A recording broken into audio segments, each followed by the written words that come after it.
So the ones I can show, this is one, and then the other one is the event trigger part. I can show you. Maybe I won't have time today to cover it, but I would be able to cover it tomorrow. So you can go back on that video. So remember, if we looked at, so far, everything is optimal control, right? Optimal control, and the way we designed optimal control, if it's a linear system, it's a basically Q-learning, right? Q-learning approach. And if it's a nonlinear system, we are using neural networks. And the way we designed, there are a lot of different ways using neural networks you can design it. You could have even one neural network, okay? And that's a critique. So what you do is, if you remember, the actor, you don't have to have a neural network. Critique provides the value function, B. You take partial V over partial X of K plus 1, and as long as you have G, you can come up with the actor, if you remember that, right? So a lot of times people want to have single neural network rather than two because of computations. And if you know Pati, Dr. Pati from Radhakant Pati from IAC Bangalore, they usually talk about a single network critique, and that's what it is.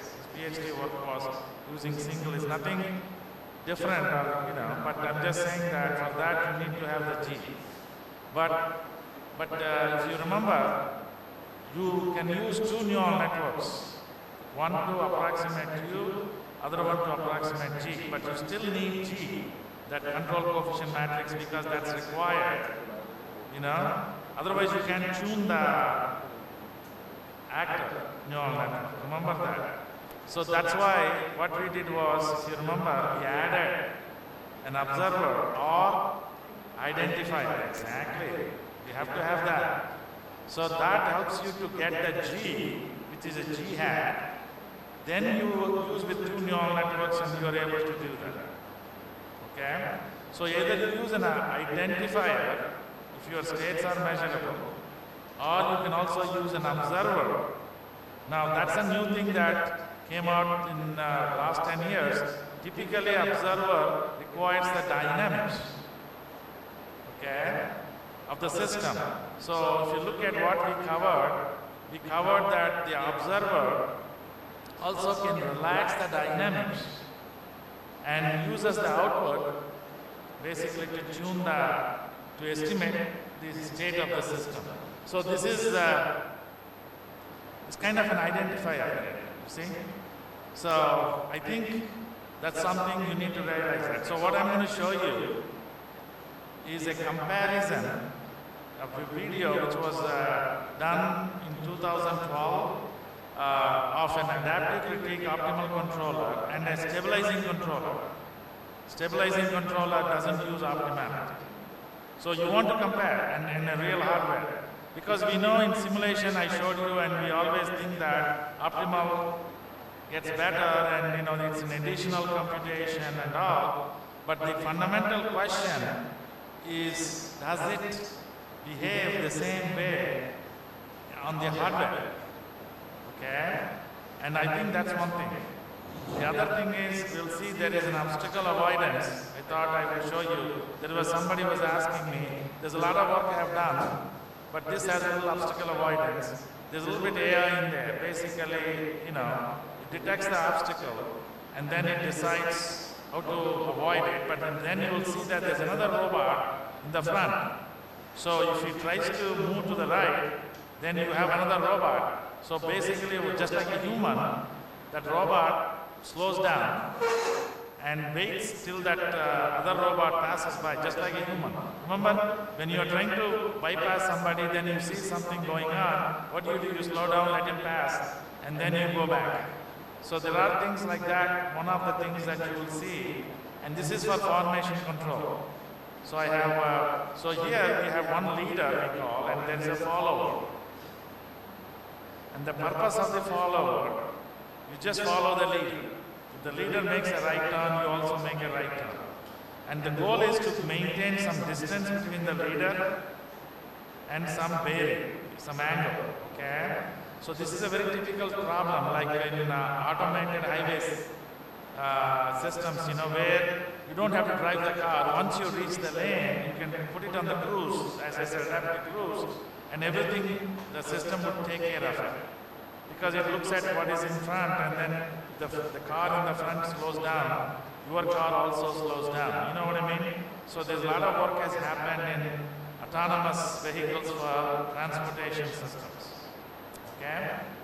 So this was one of the works that we have done. So you can see that in this one there are, for the leader, there are, and this is for the follower, there are two plots. These are hardware results. One is the blue, which is using, both use neural network. But the blue one is mainly a stabilizing control. There is no optimality in there. Okay? And the red is basically the optimal controller. So you can see the optimal controller has given you lower cost than the stabilizing controller. Okay? And you can see that the weights are getting stable. And here the values, the average value. Leader, you can see 126. Okay? And if it is a stabilizing controller, it's 192. The total cost. And for the follower, it's here is 829. Whereas here, it's at 2,000 something. So what you're doing is there are no units. You're taking the quadratic cost of the error C transpose QE plus U transpose RU. The same values of Q and R. Only thing that's changing is the error and the input. You see? So you're comparing the two, okay? So let me play the video.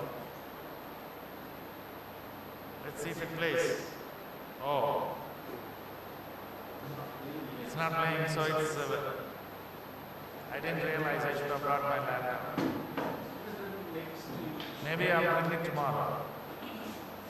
So it should play, you know, the video, you know, I don't know why it's not playing. I didn't realize that. I forgot that's a problem, would be a problem. So this also, I don't think it plays. Yeah, it's not playing. So in this case, you know, see that the publications essentially cite, this is a drone in the lab, and one of the things we have done is, which I'm going to cover in the last chapter, mainly event triggered. So I'm going to show you, as you stretch the sampling interval, what happens. And in this case, you will see there are 4 videos. As you stretch it, then it doesn't become stable because essentially the feedback gets delayed. So there's only so much you can stretch. Anything beyond that, it doesn't, So that's there are a bunch of 4 videos there. And there's a paper that came out in 2019, I think transactions and automatic control. Okay. So basically, the hybrid, what I want to show you is, the hybrid means, remember I told you, I explained to you, in the optimal state, we are only updating the weights once a sampling interval, right? Remember that?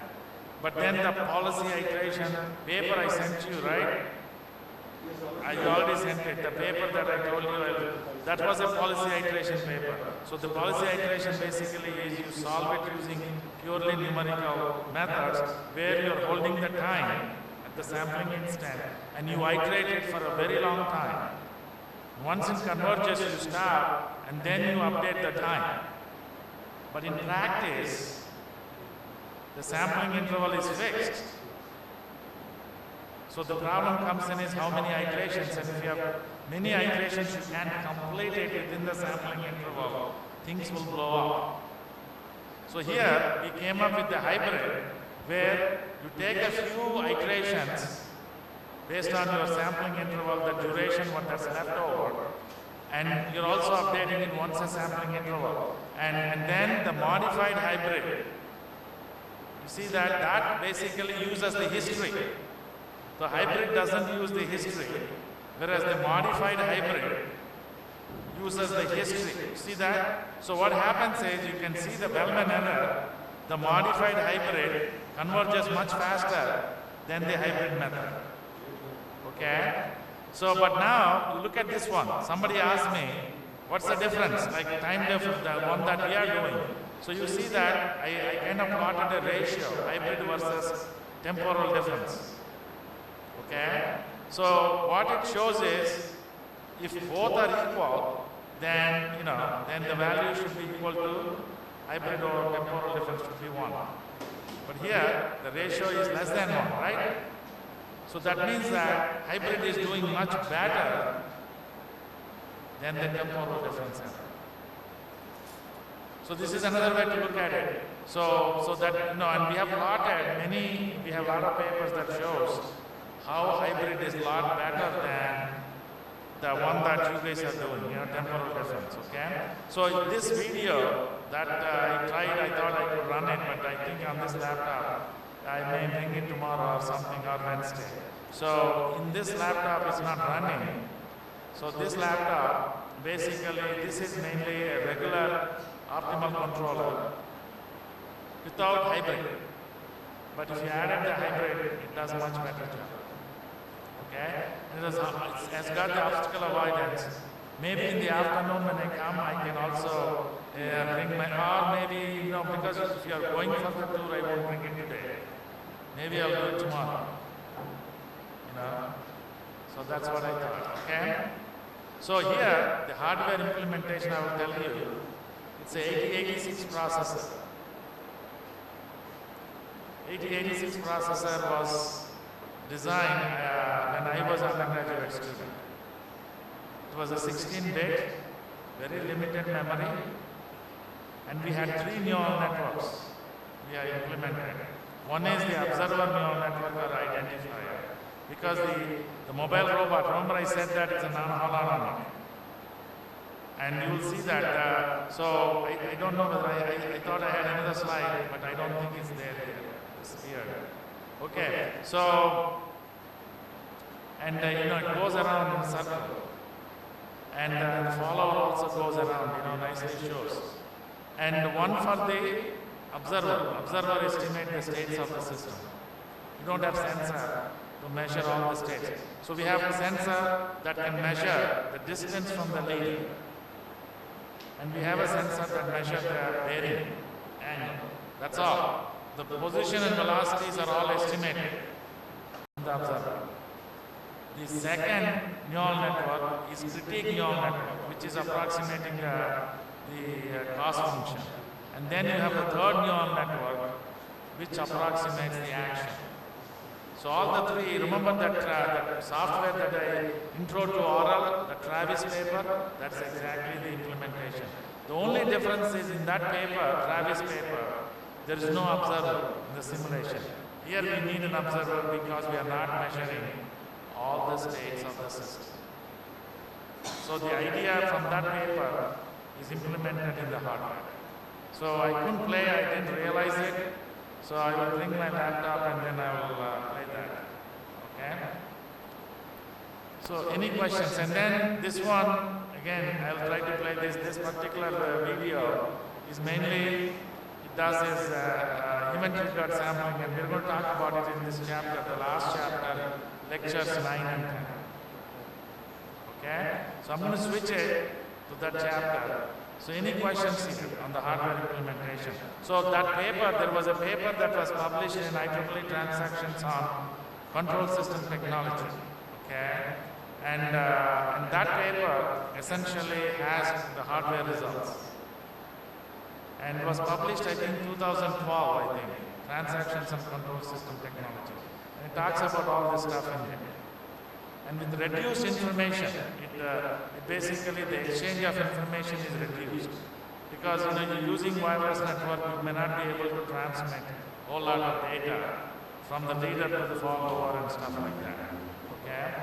So it's a really nice videos, and I didn't realize that I can do this. I just copied the video, but I didn't realize it. This is the other reason why. Okay? Any other questions? Sir, probably in the previous slide there was a table. Yes. So what is this UNN?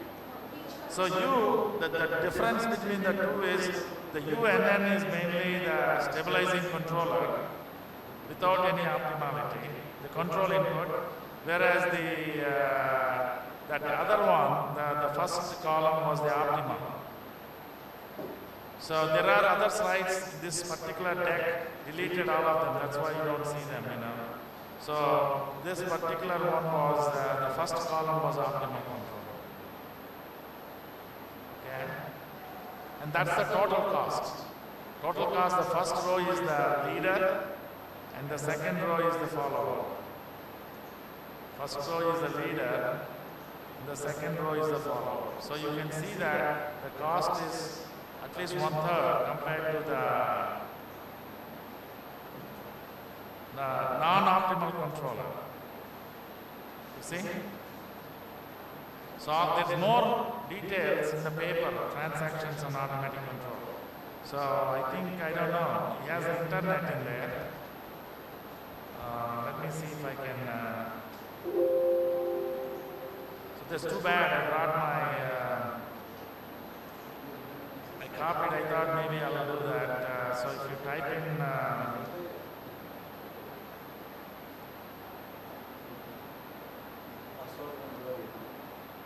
Huh?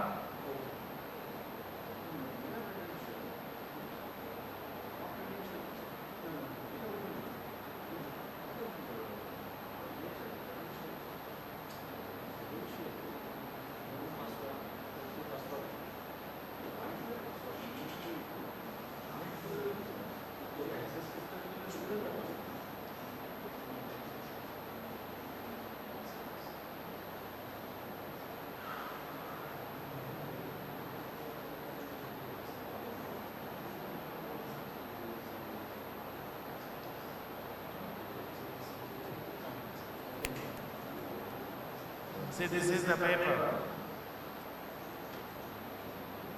IEEE Transactions on Control System Technology 21 number 4 July 2013. Okay. So this paper, if you look at it, it talks about the leader follower, the dynamics of the robot, the non-autonomic constraint, and then you have the leader, the optimal controller. You see that with the G and all that. And then you have the leader stability, then you have the follower, kinematic controller, dynamic, and there is an obstacle avoidance here. You can see that. There is an obstacle avoidance. And this is the update law and everything. There's a flow chart.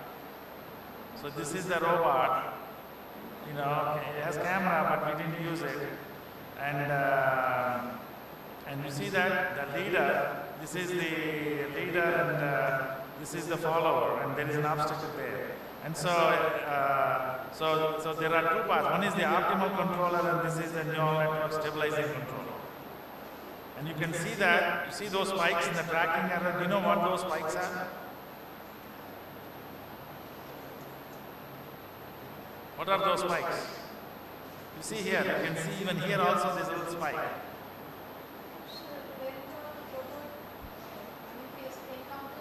When it encounters the obstacle, so it's going around it, it encounters the obstacle, and you see that the stabilizing controller has got more of an overshoot compared to the optimal controller.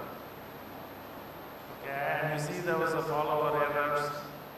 Okay, and then here are the plots that I showed you. You see? Okay, so this one has more results, and there is some experiment hardware test bed, and so it's 8051 variant. The controller was 8051C programming and pulse width modulation. So it's 8051.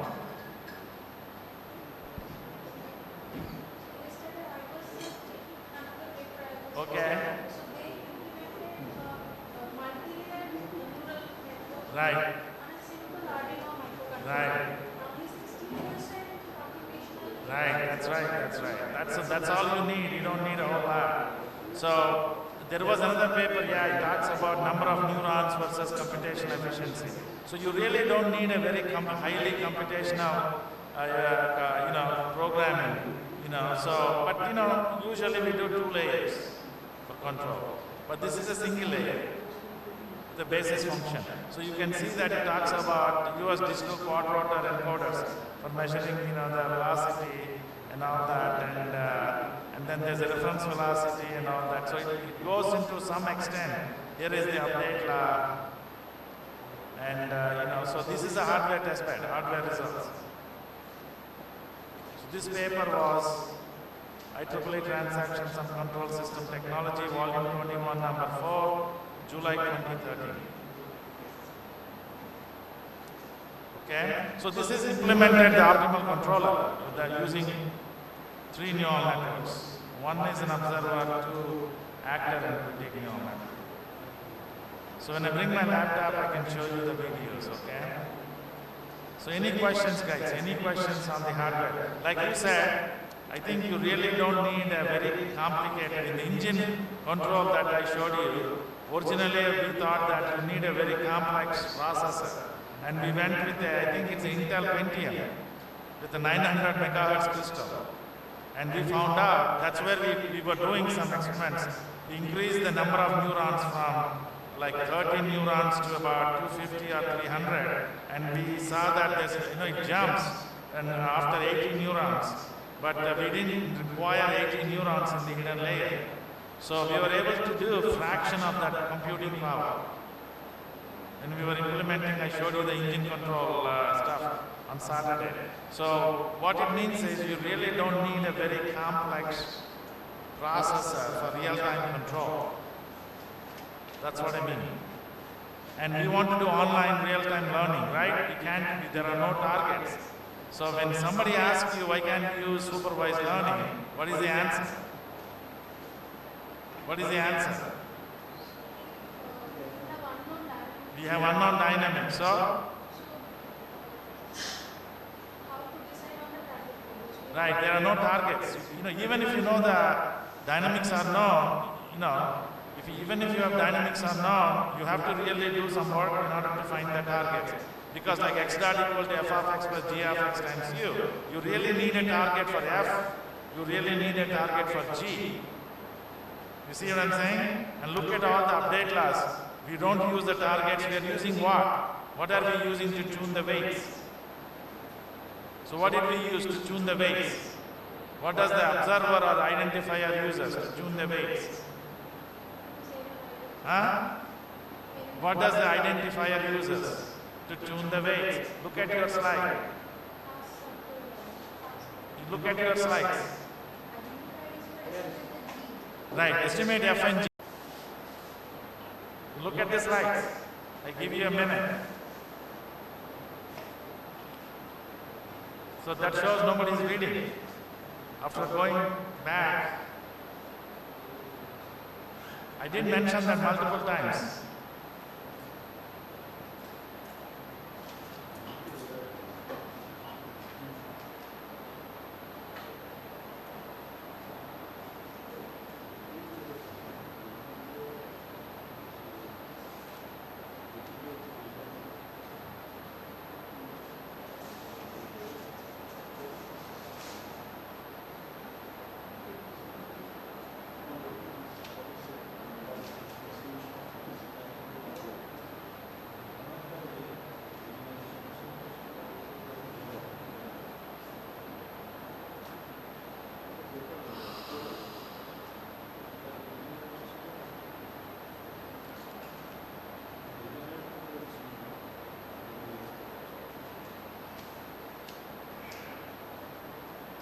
So can somebody answer my question? What do we use to tune the identifier? It has to be loud with the fans. And what do we use to tune the critique neural network?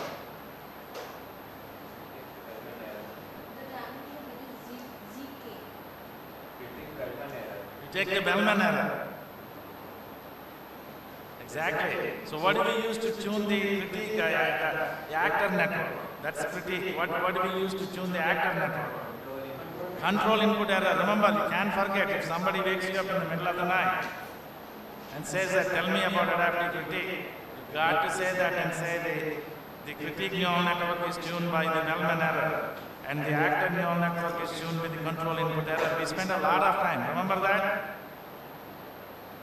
So there's a saying in Tamil, after hearing the Ramayana, and somebody asks you the question, how Rama and Sita are related?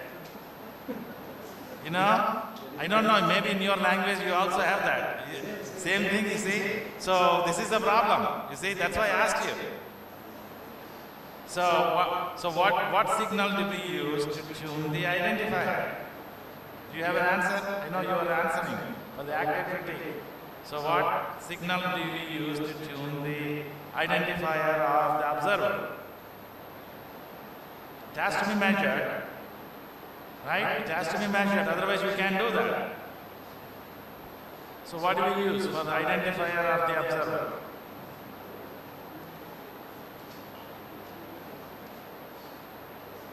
You got the slide? Huh? You want me to pull the slide?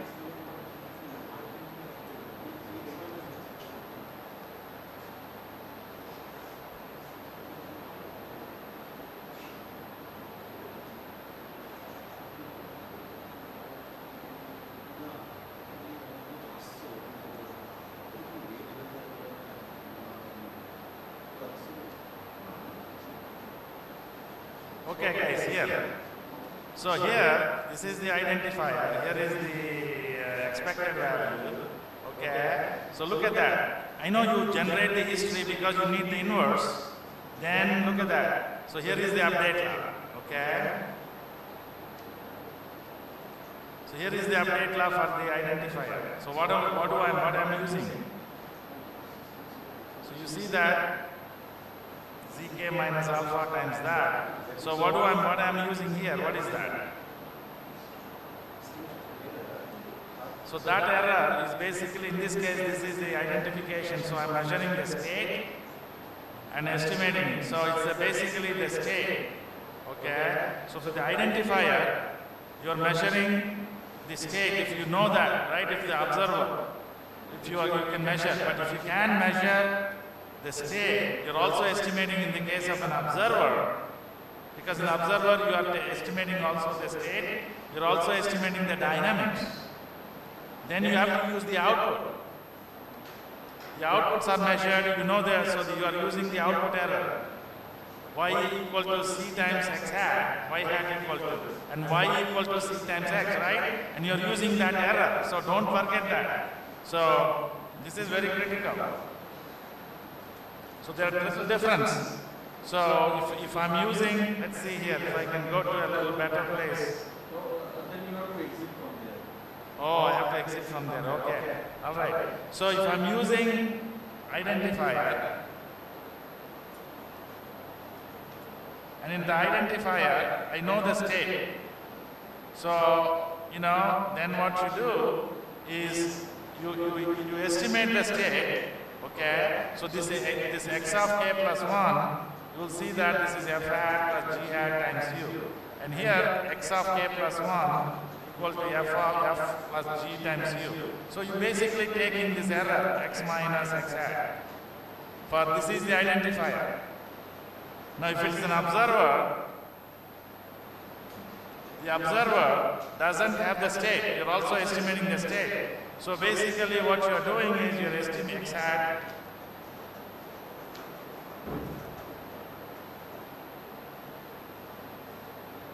and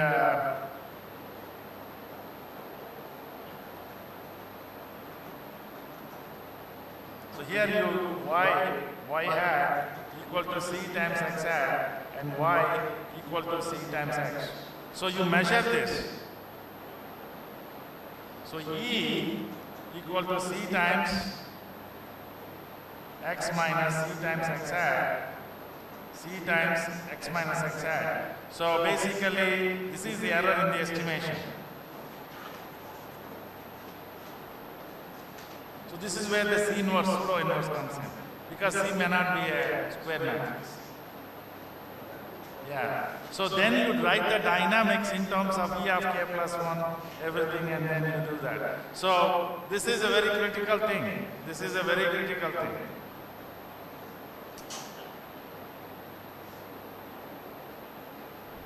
Okay?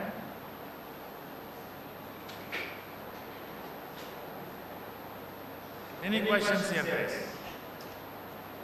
Any questions? Okay, so today we have a We spent about 35 minutes, so I'm trying to go into another new lecture, lectures 9 and 10.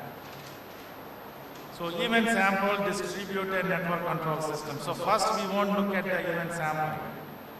Okay? So we're going to look at distributed network control systems. So remember when so far we were talking about network control systems, right? We looked at optimality, we used neural network, we used the dynamic programming, we were using the Bellman error, control input error, all that stuff we have done. And the main reason the dynamics are becoming unknown in this case is because of what we call network imperfections. Remember that? Because of network imperfections, the delays, packet losses, quantization, the dynamics become uncertain, and when they become uncertain, you really need to do adaptive. At the same time, we are using optimality. So it's called optimal adaptive control. Okay, make sense? So now we're going to look at something a little bit more generic. So there are cases where you have here multiple systems, they are sharing the same communication network. Look at that. So you have a controller, you have a plant, you have a sensor, and don't worry about this trigger for now. So they're all sharing the same network. So in a traditional event triggered control system, you have a network, you see that there is a sensor, there is a trigger. The trigger closes the switch so that the information passes through the network. And this is to prevent the network becoming congested. Now remember, before the network becomes congested, what will happen, guys, in terms of delays and packet losses? What happens? Imagine you are driving in a highway, even in India. There are a lot of cars coming in. What will happen when you are driving? In terms of going to your destination, what happens? Delay will increase. Does that make sense? So when there is a congestion, before things really congested, delays will increase. Or let's assume that there is a construction going on one of the lanes. There's only one lane instead of two lanes. So the traffic gets backed up. And when things get backed up, the traffic gets slowed down, right? And so the delays increase. So when in a network, not only the delays will increase, remember I told you that the packets also get dropped. Why? Because you only have so many buffer on your computer and the one who is receiving it. So what will happen is the packets get queued up, and since the packets cannot be transmitted, they get overwritten in a protocol. They get overwritten. So that same thing as packets getting dropped. You see? Packets getting dropped. So whenever there is a communication network and a wireless network where the bandwidth is limited, then the delays will start increasing based on the number of what we call subsystems. As the number of subsystems increase, the delays will also increase accordingly because everybody is trying to access. Just like in a highway, right? You want to take a highway because people travel fast, but if everybody is using the highway, then there's a potential that there is a chance of congestion. Okay?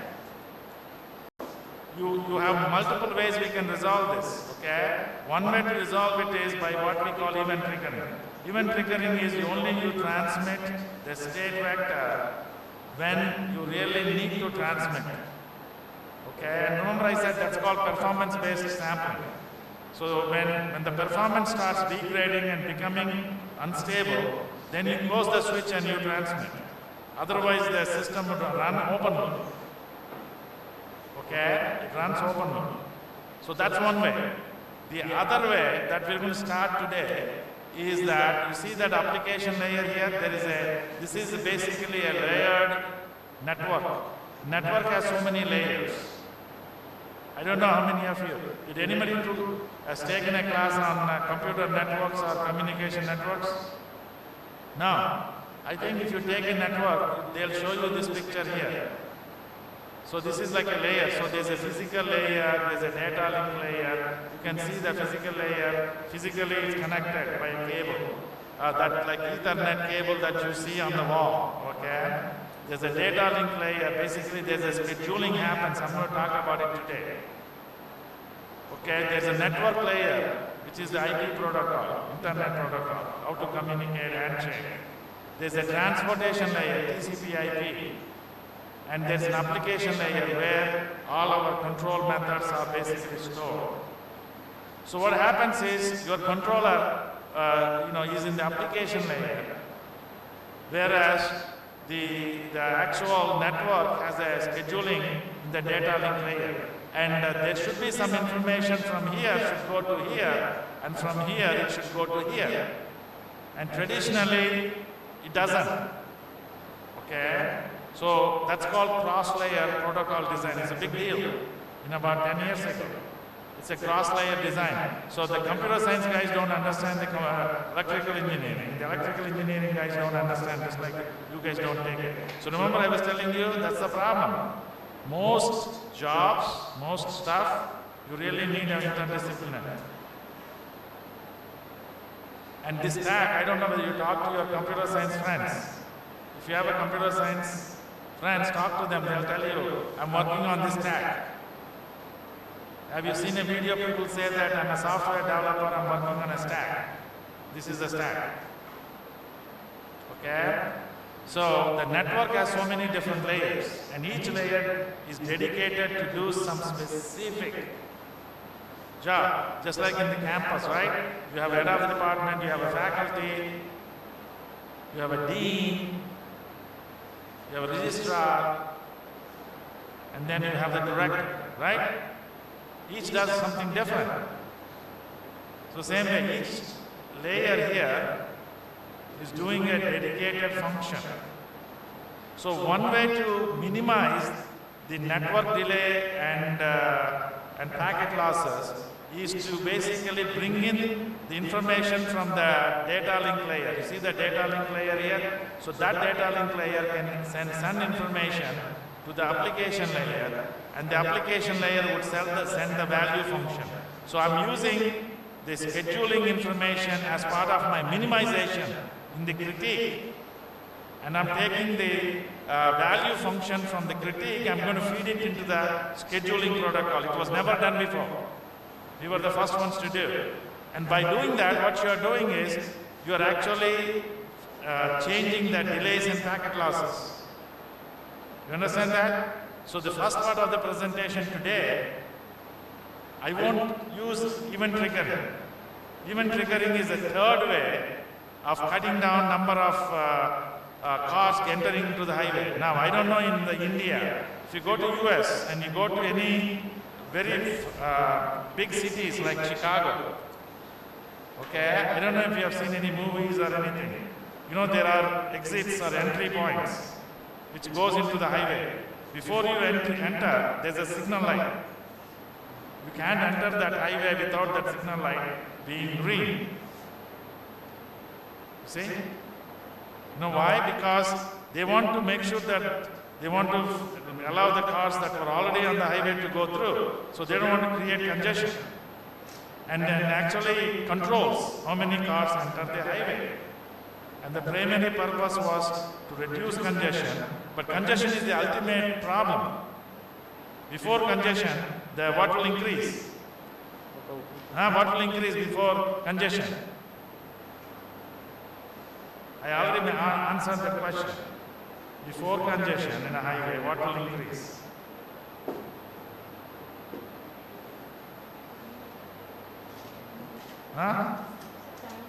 Delay will increase, not time delay, it's delay. Delay will increase, right? Because as more traffic going through it, it takes longer because there will be, if you have more cars going through. So the delays will increase. So the issue is, you really want to control the delay before it starts increasing. And so far, if you look at whatever I covered until now, I really ignored the network. You understand that? I completely ignored the network. My focus has been on what? On controller. My focus has been on the controller, but we really didn't do the network. So if I was, my bachelor's was in electrical engineering. If I was thinking like you guys and say, I'm not going to do anything with the network, then nobody's going to fix this problem. Because the computer science guys don't have a clue about control. Yeah. So that's why most companies want interdisciplinary background. That's right. And it's going to change, guys. The curriculum in India probably will be changing because some of this has to happen in AA. So that's what I was saying, that you got to have some background in the networks. So we were the first ones to bring in how you could have a marriage between a computer science and a AA. That's what we're doing here. So you can see that. So how do we do that? Information from the data link layer is going to the application layer. The application layer will send information to the data link, and they are trying to do that. Okay, so you know what happens? So we have a back-off interval. So the wireless network protocol, even including the one on the automotive, the one in the current automotive vehicle is called CAN bus, controller area network bus. It uses a protocol 82.11 called CSMA-CD. You tell the folks, if you guys go back for lunch, you ask your computer science, do you guys have any computer science friends? You ask them, what is CSMA-CD? You ask, what does that mean? So CSMA-CD means CSMA, carrier sense multiple access. Carrier sense. So I'm in that cable, I'm just sensing if somebody is already communicating. First, that's what I'm going to look at.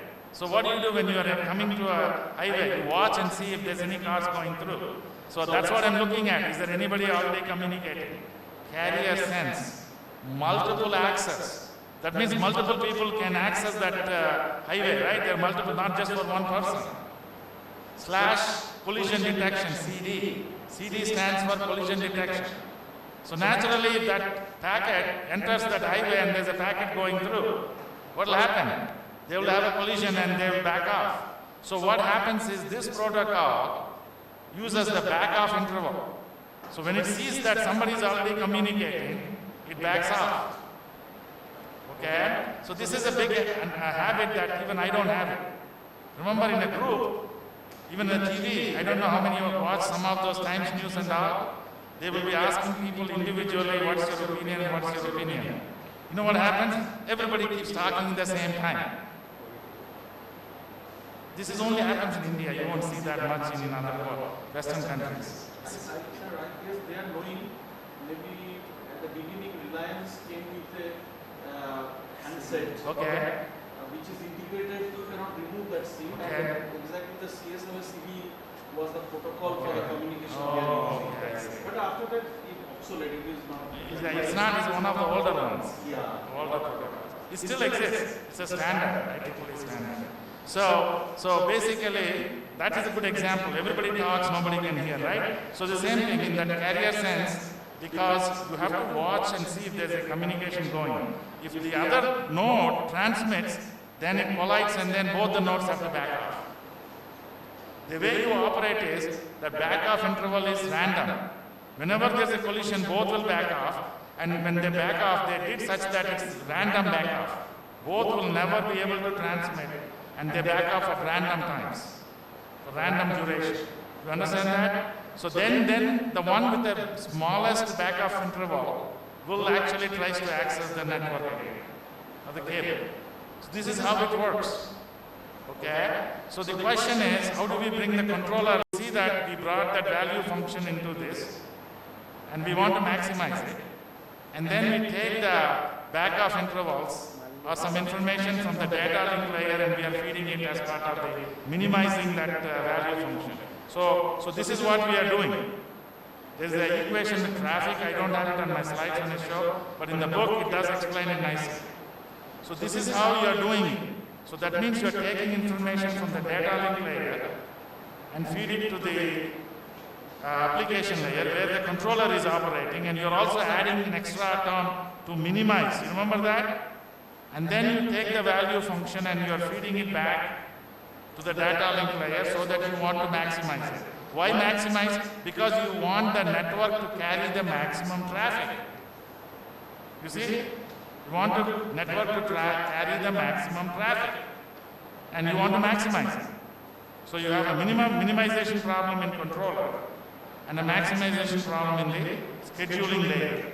And this is how you are scheduling. So whenever there's a collision, you back off. And the back off is also adjusted based on this min-max method. So this way it generates the best approach, and it's called cross-layer design. The word cross-layer. You can ask those guys from computer science, they'll tell you what is a cross-layer design. Cross-layer means in the old systems, each of those layers on the right-hand side, they never communicated.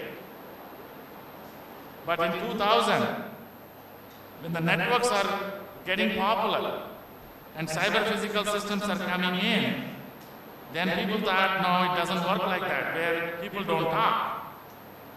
So when two people don't talk, things don't happen, right?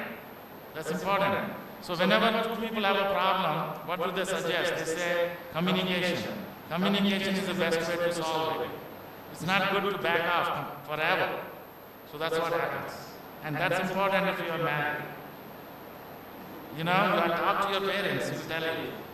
Always that issue. So the conflict, whenever there is a conflict, best is to talk and you want to back off immediately. Never go, you need to fight, right? You have to back off. And then you try to find a way to communicate. So communication is very important. So this way, the same idea in these protocols. Same idea in these protocols. Okay? So I'm going to, any questions here, guys? Any questions before we take a break? So I will talk about it, how to now we are looking at how do I bring that expertise. That's why I said cyber physical. So as a double-E student, you just can't graduate without having that background. Pretty much every job requires that. That's why I said, if you know, in double-E in IITs, Madras curriculum and all, they have a computer network course. You see? How about you guys? Huh? You guys have a course? Networks, yeah, that's important. That's important. See? That's the drawback when you go out. Yeah. So that's very important to have that background. The networks, at least one course. And the programming, just like I said, there is also a lot of programming here. Any other questions, guys? Any other questions? Any other questions? But you understand the highway as an analogy, right? And it makes sense, right? You know, many times you're going to some other town, things get blocked up because of a lot of traffic. Or when there's a festival, there'll be a lot more people, and so it's just a common sense. The same thing is happening here. Yeah, what is your question?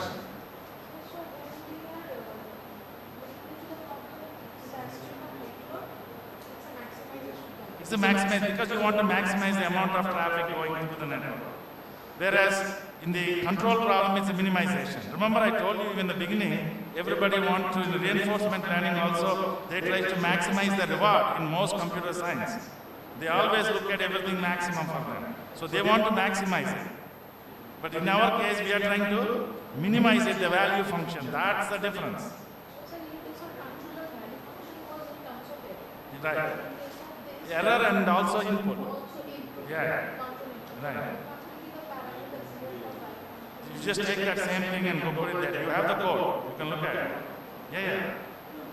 You have the code. Remember, the code will be shared. You guys run it. And that's why I keep telling you, you really need to dig into the code and do that. Otherwise, you are not learning, right? You're not learning. And the other thing that, remember, all of you know, I want to give you this also. I was walking yesterday from my guest house through the gate. Okay? Through the gate, guys. I was really surprised. I thought that was a good one, a good quote. This is from General Patton, who is an American military general. Have anybody read that quote? Have anybody read the quote? This is on your campus. Huh? What does it say? I'm positive you guys don't go through that gate because you guys like God. You know what it says? For best performance, I'm just giving you the essence. Don't tell somebody how to do it. Yeah, see? But tell them what to do. That's what I'm here for. I was about to say, I was searching for that. So now I'm very happy. So when we gave you the MATLAB code, it's like you guys were asking, no, like spoon feeding. Never do that. Nobody's going to do that when you go to the real world. So just think about it. So you were given, and we've been telling you what to do. That's all you need to pick it up. But we won't tell you how to do it. We just gave you some stuff. But you have the MATLAB code. Use the MATLAB code and take pieces and just look at it. What is done, how is done. Then you can say, okay, I can modify this. You see? Otherwise, you will never learn. Remember I told you the learning thing? Yeah, you're learning for a grade, but you're not learning for yourself. That doesn't stop. So you'll forget. Let's say after one semester, you will forget everything. And that's what they want you to do when they come for the interview. They want you to ask you questions that you cannot forget. Think about it. Okay? Alright, so that general pattern, if you guys have not seen it, I want you to walk from the guest house through that little gate there. And you see, there are a lot of nice codes. There's a reason why they have it. But I'm positive if I would have a student, I would have just overlooked it. You saw that? Yeah. Yeah. Throughout the campus, we can find the general pattern in American literature. I think that's the right thing because as people from the top, they only tell you we need to do this, we need to do this. That's it. How to do it, people will down, they will decide. So the same thing, I can only show you things, but it's your job. How much you want to get out of it. Exactly. Okay? So I'm going to stop here. Okay, see, these are real life situations, and I've been giving you analogies. So keep this in mind. It happens in real life. So nothing we come out in research is something that is completely out of the blue. Everything happens what we do here. And any invention is very simple. Otherwise, there's something wrong. And there's another quote. I'm going to leave this. Einstein. What is that? Is there somewhere there? I don't know which quote. Einstein has so many quotes. Okay? The quote that I know was, there's a quote that applies to me or anybody. So if I can't explain it simply, that means I don't understand it well enough. So I tell that quote to all my students who take my class. Yeah. So that's one thing. That means that if somebody, see, this is what happens also in interviews, right? They're asking you so you can explain it in a very simple manner. So if you can't explain it simply, that means you don't understand what's going on. So keep these, there's a reason why your campus have all these codes, because there's a real reason, yeah. Alright, so we'll take a break and then I'm going to show you how to do the cross-layer design today. And then, sorry that the video didn't work, we will see how to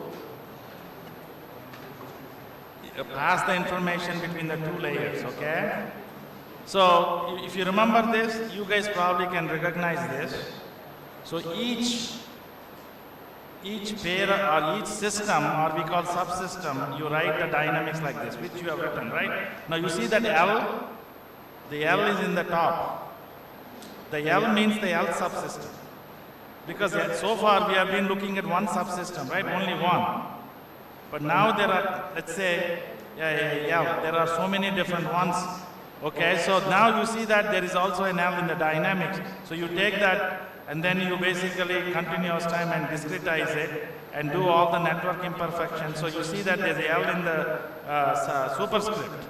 That L means it's basically the L subsystem. Got it? Because it's distributed. Okay? So you will have these matrices like you have seen, and you have AZK. You see that this has the packet losses and delays, and the BZK of the L subsystem has its own packet losses and delays. And they're all sharing the same network, right? Remember the same analogy. We have a highway, everybody shares the same, all the cars share the same highway. Okay? So now, if it's a linear system, therefore we are going to use the Q-learning. So here is the actually value function. It's a quadratic, we don't know pKl, and you have to solve the Riccati equation, stochastic Riccati equation, to obtain the pKl. Okay? And not only that, the Riccati equation also requires the system dynamics, AZK, BZK. So, and it goes backward in time, so we are not going to use that approach, and the familiar approach is basically what we have covered in the class. Okay? The approach we covered in the class is writing this as a H matrix or a G matrix, whatever, and then you see that the H or G matrix has got all these AZK, BZK, and then you need the inversion of this term multiplied by that to estimate the Kalman gain, Kk, right? Remember that? And this is how we have been doing, and the benefit is it goes forward in time. You can implement it in real time, and this type of approach is called optimal adaptive control. So this part is not changed. Sir, what is the WLCS stands for? Which W? Oh, wireless network control system. So wireless network control system. So wired or wireless? Okay. So very similar, and you see that here is the Bellman error or temporal difference error. You see that this is the Bellman error or the temporal difference error, and once you get that for each subsystem you have a Bellman error, and you construct the history and you try to come up with a update law 8.6, and you adjust those H matrix, and once you get the H matrix, then you can compute the optimal control input like here, which is very similar. And the only difference is, remember, you see there is a superscript, there is an L. So this L stands for Lth subsystem. Okay? So the Q-learning, if it's a linear system, you're running the Q-learning on all of these different subsystems. But then, normally we are not optimizing anything on the network parameters. We're going to do it. This is what we have done. Okay? So this is exactly the slide I'm basically talking about. You see the history, you derive the Bellman error, and you get the update law. All this stuff you have seen before, and here is the optimal control input. Basically, you state the theorem that if you have an Lth subsystem and you have an initial admissible control policy, the CPS, the cyber physical system Lth pair optimal control system, let the adaptive update law is given by 38. Then there exists a learning parameter rate for the L subsystem such that the estimator parameter and optimal signal converges to the actual parameter, and so that means rho hat converges to rho, U hat, the optimal control policy converges to the optimal policy of the L subsystem. You see that there's an L there. So you are only proving for each subsystem they do converge. Okay, but that's not what we want. We want some information from the link layer. And so the link layer does the scheduling. Why? It uses this information and it has to access the network. It has to transmit information. You see? So in order to access the network, it has to follow a protocol. The protocol is CSMA/CD. Remember we said that. CSMA, carrier sense multiple access, /CD, collision detection. So you see that here in this slide, look at the way I modified the cost function. There are M pairs, there are totally M pairs. So I'm taking all the cost. Now typically we have a quadratic. Look at that. I added another term here. This RLK, beta times RL, beta L. So beta L times is the cost function. You see that? So JLK is the cost function for the L. RLK is the CPS average traffic payload during that interval 0 to KTS. And beta L is the weight of average traffic payload. So this beta J, RLK is the total traffic. Okay? So here I'm trying to minimize this. I want to minimize the traffic I need to send through the network. Okay? So you have two cases. This is a scheduling problem. One is health CPS has to be scheduled. The other case is health CPS has not been scheduled. So there are two cases. Because there are multiple subsystems, they're all trying to fight. Everybody wants to transmit in the network, right? So, but only one person can transmit. That's what the CSMA CD protocol, drawback of the protocol. Only one of them can transmit at any given time. So when more than one tries to transmit, the packets collide and they back off. That's what we are doing here. So you see, look at that. I'm going to use a utility function for the scheduling. So the utility function is, you see, look at that. I am maximizing the pi for all the, for all of those thing and for all L, okay? So where delta J is basically the difference between two instances, two cases, okay? I'm trying to maximize it. And gamma K is the scheduling indicator. GK is the scheduling set. So what I'm trying to do is I'm trying to maximize it. Okay, that's my utility function in the link layer. I'm maximizing it. Whereas in the control layer, application layer, I want to minimize it.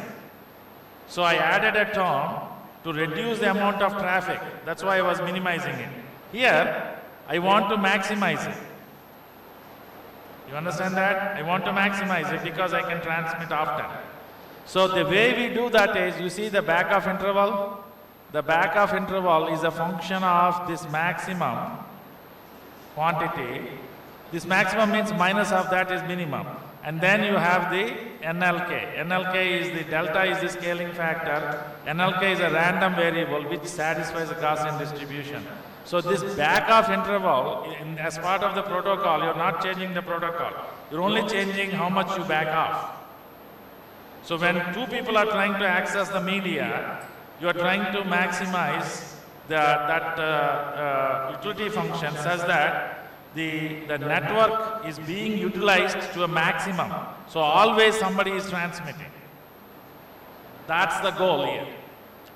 So let's think in analogy in the analogy, let's say in the highway, imagine, remember I told you at the entry points you have a signal? Imagine if the signal is always red, then nobody is going to go through the highway. The highway is empty. It's not being utilized. You see? So that's exactly what we are doing here. So you want to maximum utilize the highway so that there are a lot of traffic going through, but you also want to control the traffic that's entering through that. So there is a way to adjust the lights. That's exactly what we are trying to do. So when I say the light becoming green means that particular subsystem is going to transmit the feedback. You see? So here we are not doing any event triggered at this day today. Tomorrow we'll talk about event triggered.